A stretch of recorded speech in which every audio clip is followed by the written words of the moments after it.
바다에서는 크고 작은 풍랑이 끊임없이 일어납니다. 그것은 바다가 살아있기 때문입니다.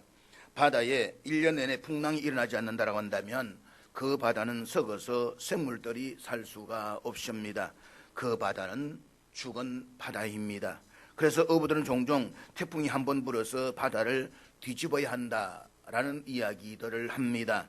태풍이 지나갈 때에 바닷물을 뒤집고 흔들어서 적조 현상을 없애주고 또 산소를 풍부하게 해서 물고기와 해조류의 안전한 서식 환경을 만들어 주기 때문입니다. 크고 작은 풍랑을 통해서 바닷물은 정화되고 생명력을 유지하게 된다는 것입니다. 흔히 우리 인생을 가리켜서 인생을 항해에 비유를 합니다. 인간의 삶 속에 크고 작은 문제가 계속되는 것 역시 인간이 살아있기 때문입니다. 죽은 인간에게는 그 어떤 문제도 제기될 수 없고 일어나지도 않습니다. 더구나 인생의 항해에서 크고 작은 풍랑이 일어나지 않으면 사람은 한없이 교만하게 되거나 나태해지고 말 것입니다. 그렇지만 시시각각으로 일어나는 풍랑으로 인해서 인생은 자신의 한계를 깨달으면서 겸손해질 수가 있는 것입니다. 나아가서 동일한 인생의 풍랑이라고 할지라도 그리스도인에게는 문제의 의미가 본질적으로 다릅니다.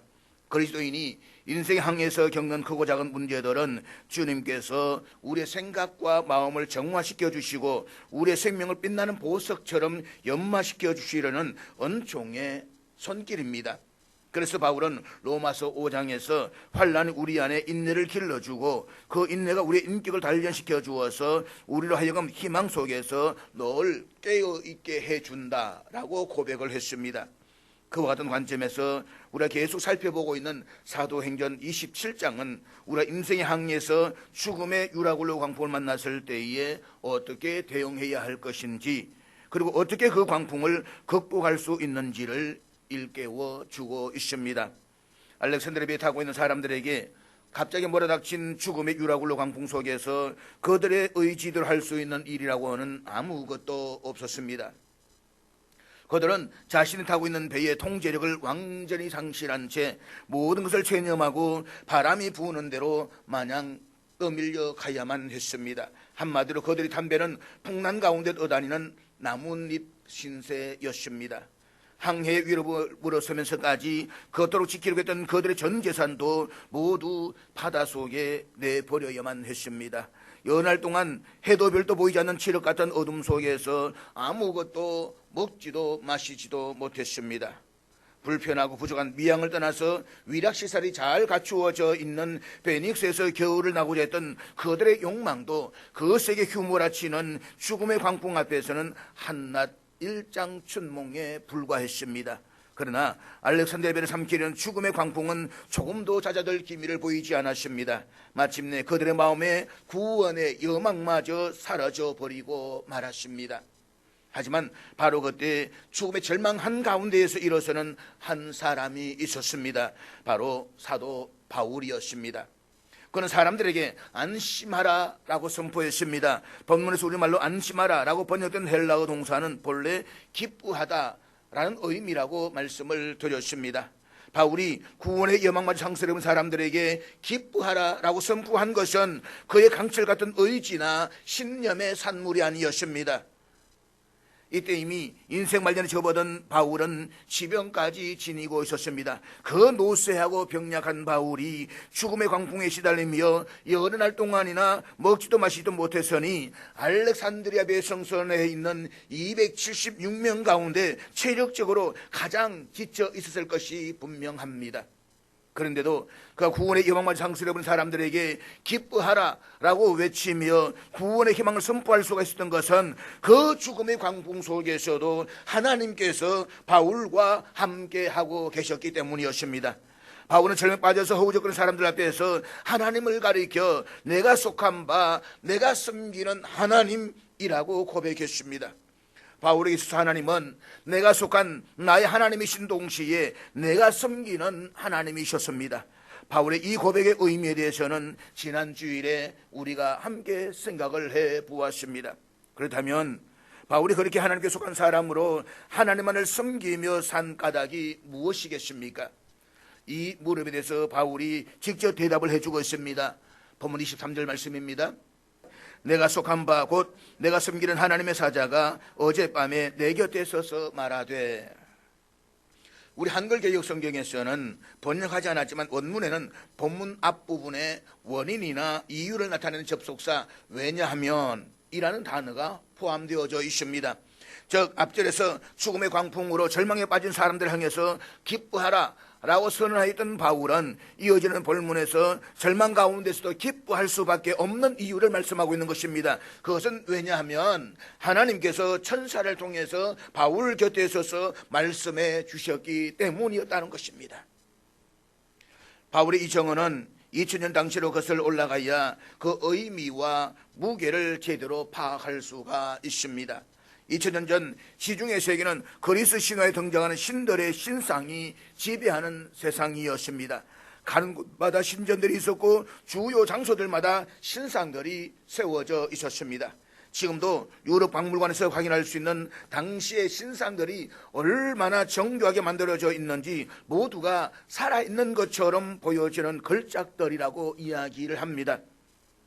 그 신상들을 만나기 위해서는 사람들이 애써 신상들을 찾아다녀야만 했습니다.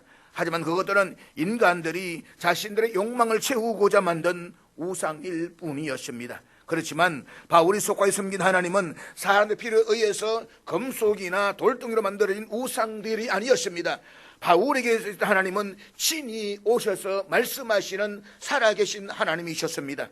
하나님께서는 저 높은 곳, 저 멀리 하늘에서 아니면 저 멀리 산 너머에서 아련한 목소리로 어렴풋하게 말씀하시는 분이 아니었습니다. 하나님께서는 언제나 바울 곁에 서서 말씀하셨습니다. 사람들이 찾아가야 하는 우상들보다는 하나님께서 바울 곁에 친히 다가오신 것입니다. 그것은 눈이서도 보지 못하는 우상들과는 다르게 하나님께서 바울이 어디에 있는지 친히 보고 계심을 의미했습니다. 이 광활한 세상 속에서 바울이 어디에 있는지 정확하게 보신 하나님께서 바울에게 다가오셔서 바울 곁에서 친히 말씀하신 것이었습니다. 하나님께서 인간의 필요에서 금속이나 돌덩이로 만들어진 우상들과는 달리 시간과 공간을 초월해서 살아계신 하나님이셨습니다. 그래서 바울은 일평생 그 하나님께 속하여서 그 하나님을 섬기면서 살았다는 것입니다. 그렇습니다. 바울의 하나님은 우리의 하나님이십니다. 바울에게 말씀하신 하나님은 지금도 말씀하시는 것입니다. 그 하나님은 어제와 오늘 영원토록 살아계시며 우리 가운데 임하시고 우리에게 말씀하시고 우리를 보호하시는 하나님이십니다. 중요한 것은 하나님께서 유라굴로 광풍의 속에 있는 바울 곁에서 바울에게 말씀하시는 시점이 언제였느냐라고 하는 것입니다. 우리 본문 23절 다시 한번 보도록 하겠습니다. 내가 속한 바 곧 내가 섬기는 하나님의 사자가 어젯밤에 내 곁에 서서 말하되. 우리말 성경에 의하면 하나님께서 당신의 사자인 천사를 통해서 바울 곁에서 말씀하신 때는 어젯밤이었습니다. 이 정언을 따르자면 한밤중에 하나님의 말씀을 들은 바울이 날이 밝자 사람들에게 그 사실을 밝힌 셈이 됩니다. 그러나 이것은 선뜻 납득하기가 어렵습니다. 지금 바울 일행은 여러 날 동안 해도 별도 보이지 않는 칠흑 같은 흑암 속에 갇혀 있습니다.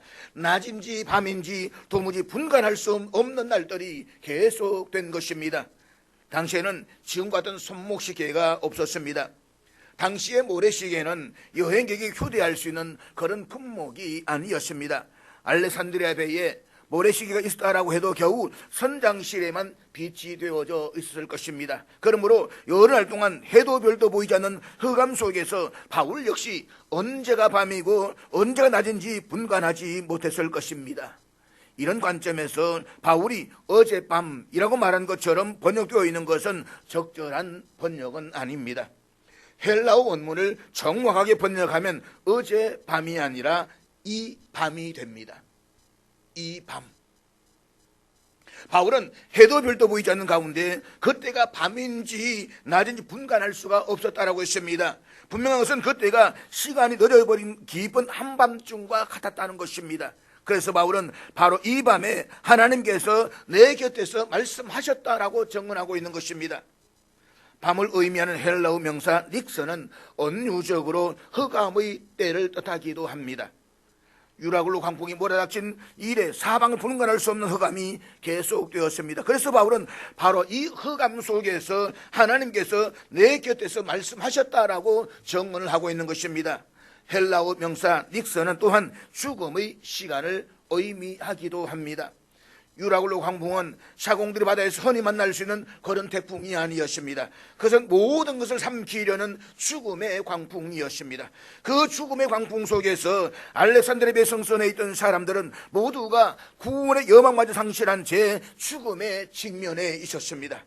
바울은 바로 이 죽음의 순간에 하나님께서 내 곁에서 말씀하셨다라고 정언한 것이었습니다. 바울의 하나님은 햇볕이 따스한 봄날에 한낮에만 말씀하시는 분이 아니었습니다. 하나님께서는 온 세상이 깊이 잠든 한밤중에도 바울에게 말씀하셨습니다. 하나님께서는 한참도 내다볼 수 없는 칠흑 같은 흑암 속에서도 바울에게 말씀하셨습니다. 하나님께서는 바울이 직면한 죽음의 순간에도 곁에 다가오셔서 말씀하셨습니다. 그렇습니다. 인생의 바다에서 휘몰아치는 폭풍으로 절망하기 쉬울 때, 또한 한 치 앞도 보이지 않는 인생의 캄캄한 밤을 지나며 걱정과 두려움과 의심을 가득 차 있을 때 하나님께서는 친히 우리 곁에 다가오셔서 우리에게 말씀하시는 하나님이십니다. 그리고 우리 하나님의 말씀을 듣고 그 말씀을 의지할 수가 있어야만 합니다. 그리할 때 우리는 가장 어두운 밤과 가장 거친 폭풍을 헤쳐나갈 수가 있습니다. 이 놀라운 구원의 은혜가 오늘 저와 여러분이 임할 수 있기를 주의 이름으로 축복합니다. 바로 그 밤에, 바로 그 흑암 속에서, 바로 그 죽음의 순간에 하나님께서 바울 곁에 다가오셔서 바울에게 말씀해 주신 내용이 무엇입니까? 본문 24절 말씀 같이 보도록 하겠습니다. 바울아, 두려워하지 말라. 내가 가이사 앞에 서야 하겠고 또 하나님께서 너와 함께 항해하는 자를 다 내게 주셨다 하였으니, 하나님께서 바울에게 말씀하신 첫 번째 말씀은 두려워하지 말라라는 말씀이었습니다. 두려워하지 않는 사람에게 두려워하지 말라라는 말을 하지는 않습니다. 하나님께서 유라굴로 광풍 속에 바울이 찾아오셔서 바울아, 두려워하지 말라 라고 말씀하셨다는 것은 바울이 죽음의 그 광풍 속에서 지금 몹시 두려워하고 있었다는 사실을 우리에게 말해주고 있는 것입니다.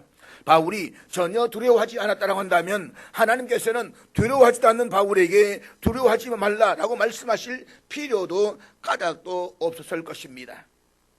사랑하는 여러분, 사도 바울이라고 해서 우리는 본질도 다른 초인이 아니었습니다. 바울도 역시 우리와 똑같은 성정을 지닌 연약한 인간에 지나지 않았습니다. 그렇기 때문에 몇 날 며칠 동안 해도 별도 보이지 않는 칠흑 같은 어둠과 쉴 수 없이 휘몰아치는 거대한 광풍 속에서 바울의 심신도 지치고 말할 수 없는 두려움에 휩싸였을 것은 분명합니다. 바울도 자신을 비롯하여 배에 탄 사람들은 결코 살아서 그곳을 빠져나가지 못할 것이라고 생각했습니다. 하지만 하나님께서는 그 바울 곁에 서서 자신의 이름을 부르시면서 바울아, 두려워하지 말라 라고 친히 말씀을 하셨습니다. 그리고 그 말씀을 의지하고 붙잡았을 때에 바울을 둘러싸고 있었던 두려움은 다 물러가고 기쁨이 넘치는 담대한 바울로 일어설 수가 있었습니다. 바울이 강하고 담대할 수가 있었던 것은 주님의 강하심을 의지하고 주님의 말씀을 붙잡았을 때였습니다. 만약 한순간이라도 그의 시야에서 주님께서 계시지 않는다라고 한다면 바울 역시 매사에 불안하고 초조해하며 두려워하는 우리와 조금도 다를 바가 없었을 것입니다. 이것은 마태복음 14장에 기록된 베드로도 마찬가지였습니다. 제자들이 한밤중에 배를 타고 갈릴리 바다를 건널 때에 갑자기 몰아친 거센 바람이 배에 타고 있는 제자들을 괴롭혔습니다. 그때 산 위에서 기도하시면서 그 광경을 목격하신 예수님께서 거센 바람이 몰아치는 바다 위를 걸어서 제자들 곁에 다가오셨습니다. 주님께서 바다 위를 걸어오시리라고는 상상도 하지 못한 제자들은 주님을 유령이라고 착각하고 모두가 공포에 사로잡혀서 비명을 질러댔습니다.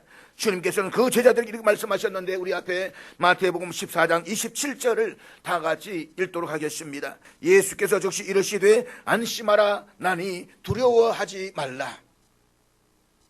주님의 그 말씀에 제자들이 정신을 차리고 보니까 거센 바람이 몰아치는 바다 위를 걸어오시는 분은 유령이 아니라 바로 주님이셨습니다. 그때 베드로가 요청을 했습니다. 주여, 만일 주님이시거든 나를 명하사 물 위로 오라 하소서. 주님께서는 베드로에게 바다 위를 걸어오라 말씀하셨고, 베드로는 주님의 그 명령에 의지해서 거센 바람이 몰아치는 바다 위를 걸어서 주님을 향해서 다가갔습니다. 그런데 그때 갑자기 바람이 더 거세어졌습니다. 그리고 베드로는 고개를 돌려서 더 거세어진 바람을 보았고, 그 즉시 베드로는 두려움에 사로잡혀서 비명을 지르며 바다에 빠지고 말았습니다. 주님께서는 그 베드로의 손을 붙잡아서 바다에서 끌어올리시면서 이렇게 말씀을 하셨는데, 마태복음 14장 31절 말씀 우리 다 같이 읽도록 하겠습니다. 예수께서 즉시 손을 내밀어 그를 붙잡으시며 이르시되 믿음이 작은 자여 왜 의심하였느냐 하시고. 보십시오. 베드로가 어쩌다가 믿음이 작은 자로 전락했습니까? 그리고 왜 무엇을 의심했습니까? 베드로의 시야에 주님께서 계시지 않는 그에게는 거센 바람도 갈릴리 바다도 아무 문제가 되지 않았습니다. 베드로는 거센 바람을 헤치며 갈릴리 바다를 걸어서 주님을 향해서 다가갔습니다. 하지만 베드로가 주님께서 고개를 돌려버리는 순간, 그리고 거센 바람을 바라보는 순간, 다시 말해서 베드로의 시야에 거센 바람이 몰아치는 순간, 베드로는 그 바람의 위세에 압도당해서 두려움에 사로잡히고 말았습니다. 주님보다 거센 바람을 더 크게 여기는 바로 그 순간에 그는 믿음이 작은 자로 전락해 버리고 말았습니다. 사랑하는 여러분, 그렇다면 누가 믿음이 큰 사람이겠습니까? 그것은 어떤 상황 속에서도, 그 세상 어떤 상황보다도 하나님께 더 크신 분이심을 믿는 사람입니다. 그러나 아무리 믿음이 큰 사람이라고 해도 그의 시야에 하나님이 계시지 않으면 베드로처럼 한순간에 믿음이 작은 자로 전락해서 세상의 풍랑 속에 침몰할 수가 있습니다. 그의 시야에 하나님이 보이지 않는 사람들에게 세상의 온갖 풍랑은 늘 두려움의 대상이기 때문입니다. 바울은 본문 이전에도 3차례에 걸쳐서 지중해 세계를 누비고 다니면서 3번이나 폭풍을 만났습니다. 그러나 유라굴로 광풍은 예전에 겪었던 3번의 폭풍과는 비교가 되지 않았습니다. 유라굴로 광풍은 전무후무한 죽음의 광풍이었습니다. 그 죽음의 광풍이 몰아침과 동시에 사람의 통제에서 벗어나서 이번엔 이 배가 나무배처럼 마구 흔들리면서 광풍에 휩쓸려 갈 때에 온갖 비명을 질러대는 사람 틈바구니에서 바울 역시 두렵지 않았겠습니까? 연할 동안 해도 별도 보이지 않는 칠흑 같은 어둠 속에서 아무것도 먹지도 마시지도 못하고 죽음의 광풍이 계속해서 배를 집어삼키러 갈 때에 바울 역시 두렵지 않았겠습니까? 그의 시야에서 다시 하나님 보이기까지, 다시 말해서 그의 시야에 죽음의 광풍만 보이는 동안에 그는 다른 사람 똑같이 두려워할 수밖에 없었습니다. 그래서 하나님께서 그에게 말씀하신 첫 번째 말씀은 두려워하지 말라는 것이었습니다. 하나님께서는 알렉산드리아 배에 타고 있는 모든 사람들에게, 혹은 불특정 다수의 사람들에게 두려워하지 말라라고 말씀하신 것이 아니었습니다. 하나님께서는 바울의 이름을 부르시며 바울아 두려워하지 말라라고 바울에게만 개인적으로 말씀하셨다는 것입니다. 그리고 바울은 죽음의 광풍 속에서 일어나 구원의 여망마저 잃어버린 사람들에게 기뻐하라라고 외치면서 희망의 메시지를 선포할 수가 있었습니다. 사랑하는 여러분, 어떤 상황 속에서도 이 세상 그 어떤 것보다도 하나님께서 더 크신 분이심을 믿으십시오. 그리고 나의 삶 속에서 가장 어두운 밤을 지날 때에, 가장 큰 실망의 순간과 가장 깊은 상심의 순간을 지날 때에도 주님은 항상 내 곁에서 계신다는 사실을 결코 잊지 마십시오. 그래서 나에게 말씀하시는 주님의 음성에 귀를 기울이며 그분의 말씀에 의지해서 담대하게 다시 일어설 수 있기를 주의 이름으로 축복합니다. 두려워하지 말라라 말씀하신 하나님께서 바울에게 두 번째로 말씀하신 것은 네가 가이사 앞에 서야 하겠고 라는 말씀이었습니다. 유라굴로 광풍이 아무리 죽음의 광풍이라고 할지라도 그 광풍이 바울만은 숨길 수 없는 분명한 이유가 있었습니다. 그것은 바울이 가이사 앞에, 다시 말해서 로마 황제의 법정에 서야 했기 때문입니다. 로마 황제 상수하는 바울은 지금 미결수 신분으로 호송을 당하고 있습니다. 그것은 범죄한 바울이 자신의 억울함을 호소하기 위함이 아니었습니다. 바울은 로마 제국의 실정법을 어기고 범죄한 적이 결코 없었습니다. 그럼에도 바울이 로마 황제에게 상수한 것은 바울을 황제의 법정에 세워서 하나님의 복음을 전하고자 하시는 하나님의 신비로운 섭리였습니다. 주님께서는 다메섹 도상에서 바울을 불러내시고 이 사람은 내 이름을 이방인과 임금들과 이스라엘 자손들에게 전하기 위하여 택한 나의 거릇이라고 천명하셨습니다. 이방인과 이스라엘 자손들 그리고 임금들이라고 말한다면 남녀노소 빈부귀천을 막론하고 이 세상의 모든 사람들을 일컫습니다. 바울은 이 세상 모든 사람들에게 주님의 이름을 전하기 위해서 주님께서 친히 선택하신 주님의 거릇이었습니다.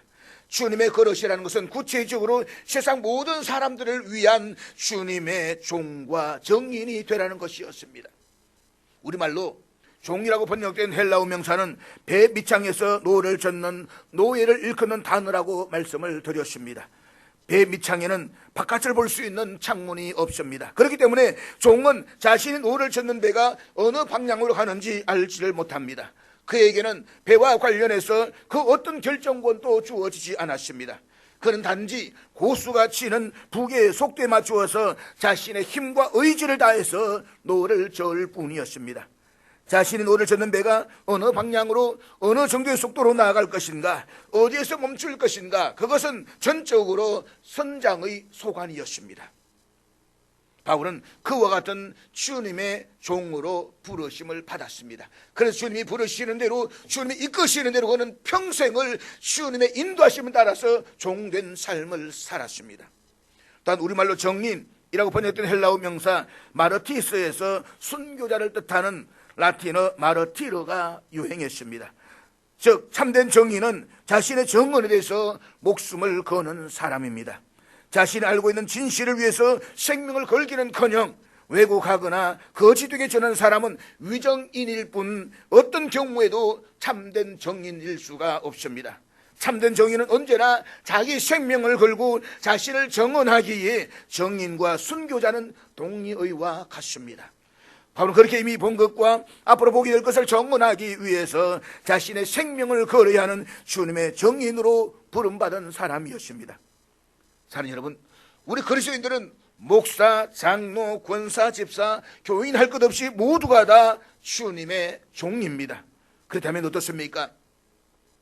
우리는 정말 주님의 종으로 살아가고 있습니까? 우리가 스스로 주님의 종이라고 고백할 때에 우리의 정체성이 배 밑창에서 노를 젓는 노예라는 의미로 그렇게 고백하고 있습니까? 하나님 나에게는 결정권이 없습니다. 나는 다만 순종할 뿐입니다. 주님의 말씀하심에 주님의 이끄심에 따라갈 뿐입니다. 그 마음으로 종이라고 고백하십니까? 우리의 주머니나 명예와는 상관없이 오직 주님의 뜻을 이루기 위한 주님의 종으로 지금 살고 있다는 의미로 그렇게 나는 주님의 종이라고 고백하고 있습니까? 솔직히 전혀 그렇지 않지 않습니까? 주님의 종이라고 말은 하면서도 실은 자신의 요구사항을 주님께 매일 명령하기만 하는 주님의 주인으로 살아가고 있지는 않습니까? 우리 또한 우리가 주님의 정인이라고 고백을 합니다. 우리는 주의 정인입니다.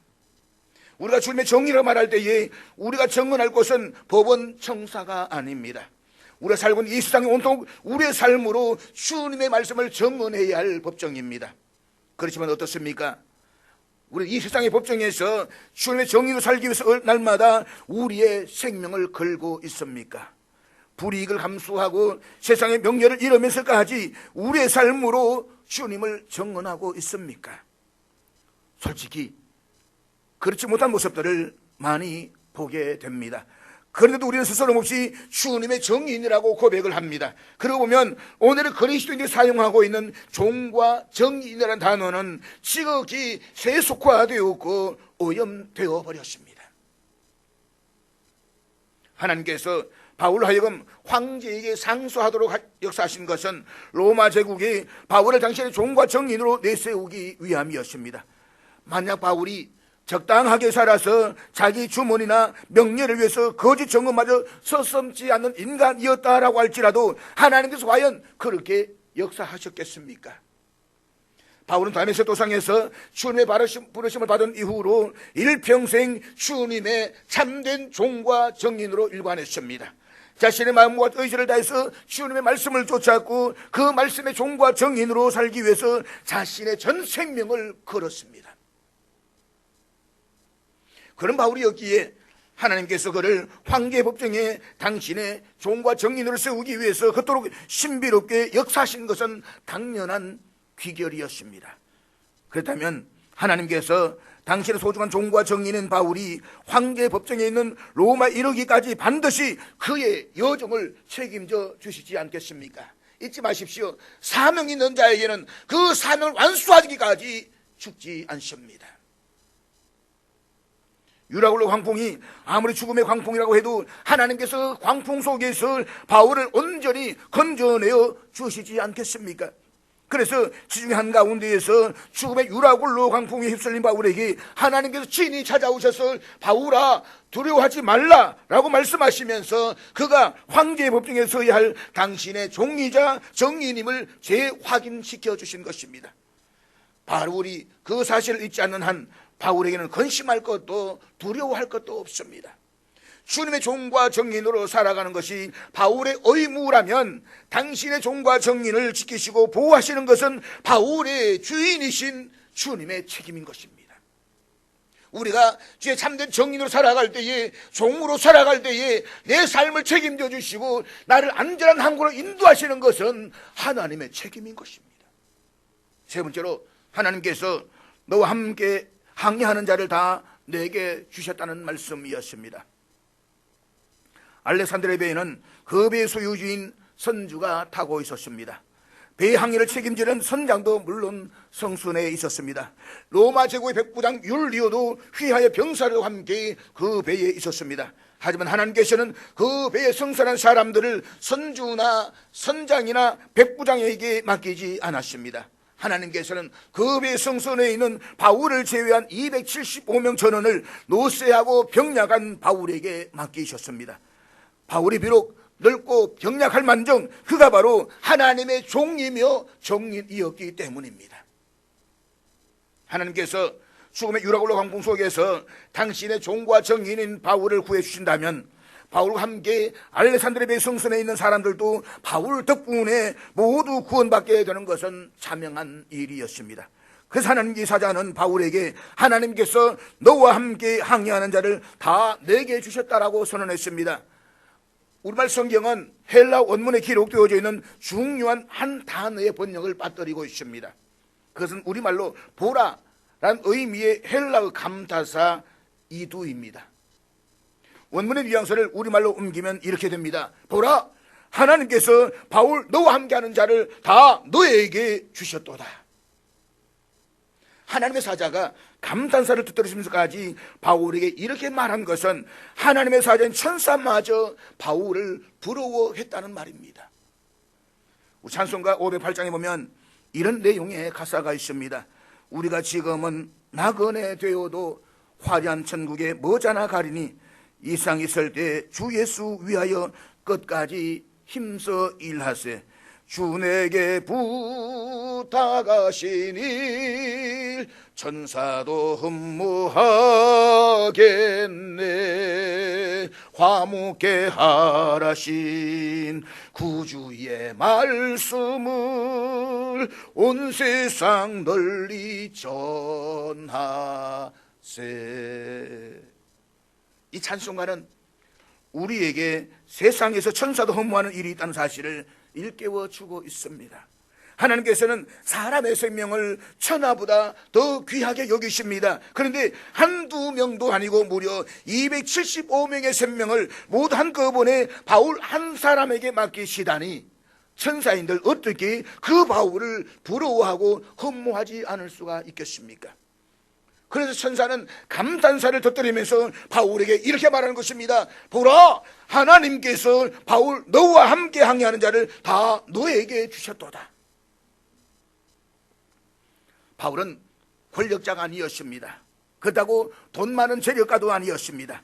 진 것이라고는 아무것도 없는 바울은 이미 인생 발전에 접어든 노쇠하고 병약한 인간에 지나지 않아서 알레산드리아 성전에 있는 276명 가운데 어쩌면 가장 늙고 가장 볼품없는 인간이었는지도 모릅니다. 하지만 하나님께서는 죽음의 유라굴로 광풍 속에서 275명의 생명을 바울 그 한 사람에게 맡기셨습니다. 그것은 그가 하나님이 신뢰하시는 당신의 종이요 정인이었기 때문입니다.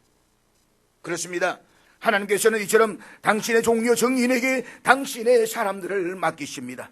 하나님 종과 정인은 궁극적으로는 이 세상 사람들을 사랑하고 살리기 위한 주님의 도구이기 때문입니다. 중요한 것은 우리가 어떤 상황 속에서든 사람을 사랑하고 살리기 위한 주님의 종과 정인으로 살아가는 것입니다. 그때 주님께서는 우리의 인생 항해에서 우리를 통해서 시간과 공간을 초월하여 반드시 당신의 백성들을 살리실 것입니다.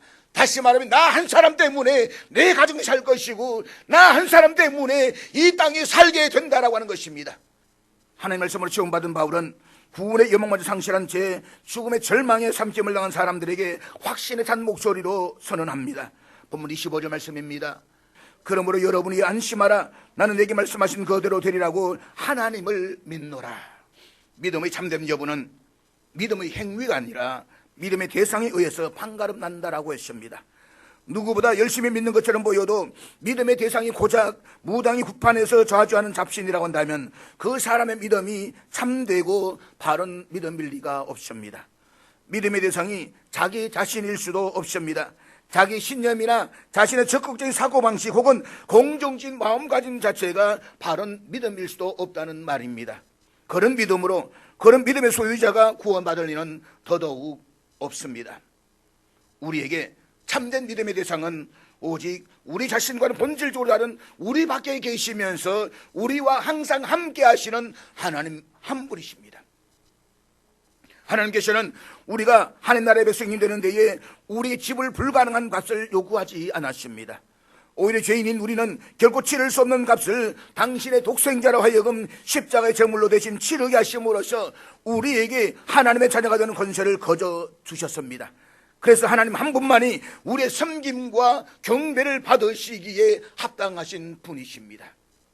그렇다고 하나님 가만히 가부좌를 들고 앉아서 아무 반응도 없이 우리의 경배를 받기만 하는 분도 아닙니다. 하나님께서는 백주의 대낮뿐만 아니라 칠흑 같은 어둠 속에서도 우리에게 친히 말씀해 주십니다. 따스한 봄날에 말할 것도 없고 엄동설한의 한겨울에도 우리에게 말씀해 주십니다. 감미로운 미풍 속에서도 이상의 모든 것을 휩쓸어버리는 죽음의 유라굴로 광풍 속에서도 우리에게 말씀해 주십니다. 우리가 예배당에서 예배를 드릴 때뿐만 아니라 이상 아무도 모르는 외딴 곳에 버려져도 하나님께서는 우리를 정확하게 찾아오셔서 말씀해 주십니다. 그리고 이상 온갖 두려움에 사로잡혀 들고 있는 우리에게 내 이름을 부르시면서 두려워하지 말라 라며 당신의 말씀으로 우리를 품어주시고 우리에게 용기를 북돋아 주십니다. 더욱이 하나님께서는 세상에서 내세울 곳이라고는 아무것도 없는 우리를 당신의 종과 정인으로 삼아주셔서 이 세상의 어떤 죽음의 유라굴로 광풍 속에서도 우리를 반드시 지키시고 책임져 주십니다. 더 놀라운 사실은 하나님의 종과 정인인 우리가 가는 곳마다 우리가 인식하지도 못하는 가운데 하나님께서 언제나 우리를 통해서 시간과 공간을 초월해서 수많은 사람들을 살려내고 계신다는 것입니다. 그래서 우리는 희망인 것입니다. 세상의 남은 자로서 세상을 살려내는 사람들인 것입니다. 그러므로 우리도 역시 바울처럼 이렇게 고백할 수가 있어야만 합니다. 그러므로 나는 하나님을 믿노라. 그렇습니다. 우리는 하나님을 믿어야만 합니다. 그리고 하나님을 믿을 수밖에 없습니다. 하나님을 믿는 것은 곧 하나님의 말씀을 믿는 것입니다. 하나님의 말씀을 믿는 것은 하나님의 모든 말씀이 그 어떤 죽음의 유라굴로 광풍 속에서도 반드시 성취될 것임을 믿는 것입니다. 사랑하는 여러분, 이 세상의 온갖 벽이 우리 앞길을 가로막고 있고 괴로운 일들에 우리의 가슴은 하루에도 몇 번씩이나 찢어져 내릴 때가 있습니다. 이상 그 누구도 우리를 거들떠보거나 우리에게 도움의 손길을 내밀어 주지 않습니다. 길가에 갈갈이 찢어진 우리의 가슴을 봉합해 주는 사람도 없습니다. 그러나 우리가 믿는 하나님은 세상 사람들과 같지 않습니다. 하나님께서는 당신의 말씀으로 우리 가슴속 찢어진 틈새에 새로운 생명의 꽃이 피어나게 해주셔서 당신의 종과 정인이 되게 해서 유라굴로 광풍 속에서도 사람을 살리는 생명의 향기를 풍기게 해주십니다. 그래서 하나님만이 우리의 믿음의 대상일 수가 있습니다.